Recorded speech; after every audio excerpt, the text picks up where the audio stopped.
Joining us now, Congresswoman Claudia Tenney from House Foreign Affairs and Fox News contributor Liz Peek. It's great to spend this Friday with you both. It's good to see you both. Okay, first to you, Congresswoman. It's clear the White House strategy: deflect, redirect, misdirect the American people on gas prices. The president has a new and historic poll plunge. Marist and Quinnipiac, just 39% approve in Marist, 36% in Quinnipiac. Your take on the rhetoric coming out of the White House now? Yeah, it's the war on fossil fuels. But if it's really Putin's fault, Putin has the economy. The Russian economy is about the size of Texas. So were we so dependent on a country that's an economy the size of Texas that our entire economy is going down, is shutting down? We have record inflation. As you just reported, we have the inflation rate is higher than the cost of wages going up. We still have a supply chain shortage. We have a massive problem at the border, which is a really huge security problem.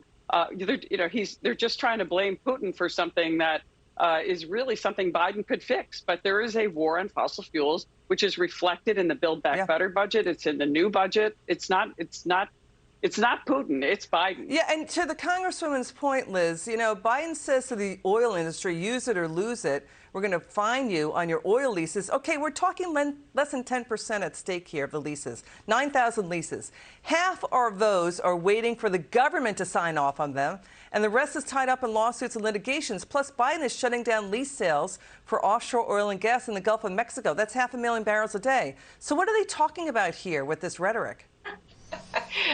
Liz, they don't know what they're talking about. This is the most incoherent energy policy, if indeed you can even call it an energy policy, than the United States has ever had. Consider, in the budget he just put out, he takes away some of the incentives for the oil and gas companies to drill. Some of the tax breaks, they're not really tax breaks, it's depletion and things like that encourage the industry to invest. Look, for several years now, the industry is not stupid. They get it. The policymakers are opposed to fossil fuels, whether it's banking regulations or the kind of thing that we saw when Biden came into office, when he canceled the Keystone Pipeline. All of these things take a toll, but it's so stupid to me because energy policy, energy security is national security. How many times do we have to learn that? About every 20 years, it appears. I mean, it's really bizarre. Yeah, that's a good point Liz made. And this drawdown from the strategic reserves, Congresswoman, it's a concession Biden's policies aren't working. He's made things worse. So is Nancy Pelosi's rhetoric. That's making things worse, too. Watch this. Of course, we had the Putin price hike at the pump. No, partially. I don't say it's all Putin, but it's partially. Putin definitely contributed to this gas hike. So I'm not saying it's all his, no, but it's largely his. No, it's not. It's not largely Putin's price hike. What is she talking about? I mean, the Washington Post is reporting that Biden is mentioning Putin's name about once a minute.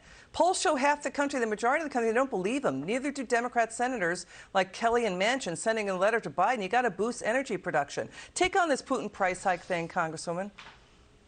Yeah, it's absolutely absurd. First of all, why do we shut down the Keystone Pipeline? Why are we not allowing the exploration with safe, responsible, regulated natural gas drilling in New York where we have abundant reserves? The Democrats control Albany.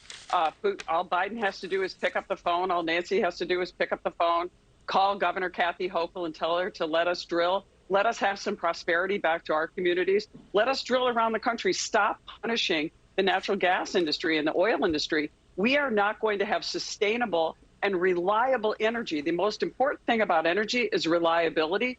We do not have reliable energy that we're going to need for many, many decades to come. Yeah. It is worse than the years of Jimmy Carter. I remember those years. I'm that old that I remember being in gas lines and having an even license plate or an odd license plate determine whether you could actually purchase gas that day. No, you don't. You're not that old. No way. You don't remember this. No way. You don't remember. Maybe I do. Yeah, I do actually.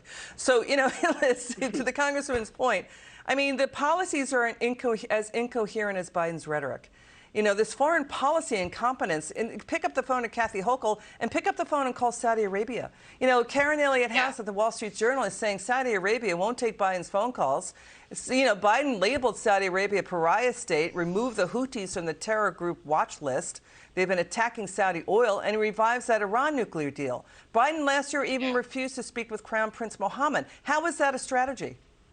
Well, it isn't a strategy. It was a response because his North Star, Biden's North Star, his only guiding light is undoing everything Trump did. So basically, from day one, he has trashed everything he did, including the Abraham Accords. It's not just Saudi Arabia, Liz. It's also United Arab Emirates. Those are the two countries that have excess supply. He went out of his way, literally beginning the first week in office, to alienate those two countries that right now could be helping us. And by the way, if you want those countries to step up, why in the world are we chasing this horrible Iran nuclear deal? Because they are firmly opposed to it. If anything could have solidified their resistance against helping the United States right now, it would be this Iran nuclear deal. It's unbelievably poor judgment. Yeah, we hear you. So debank, defund U.S. energy and attack our allies who are supplying energy to the U.S. Watch Senator McConnell on this.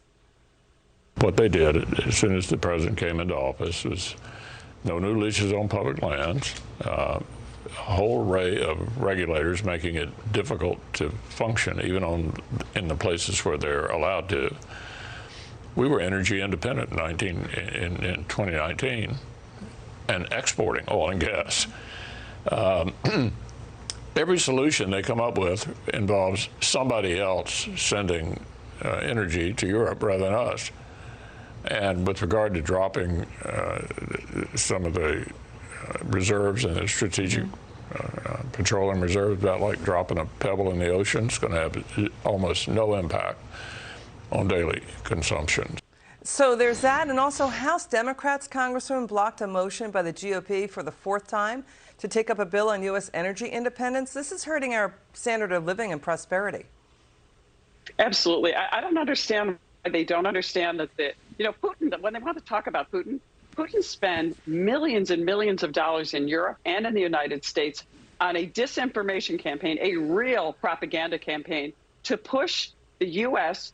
and to push the Europeans away from natural gas usage and oil usage so that they would be dependent on Russia. So here we are dependent on Russia. And to Liz's point on the Iran nuclear deal, which would be terrible for our allies in the Middle East, Russia is at the negotiating table. We have Russia, we have Rob Malley, who's there, who had the failed Iran nuclear deal in the last round. This is a disaster on every level. His international policy creds are even worse for Joe Biden than they ever were. Congresswoman Tenney, Liz Peek, great to have you on this Friday. It's good to spend time with you both. You'll come back soon.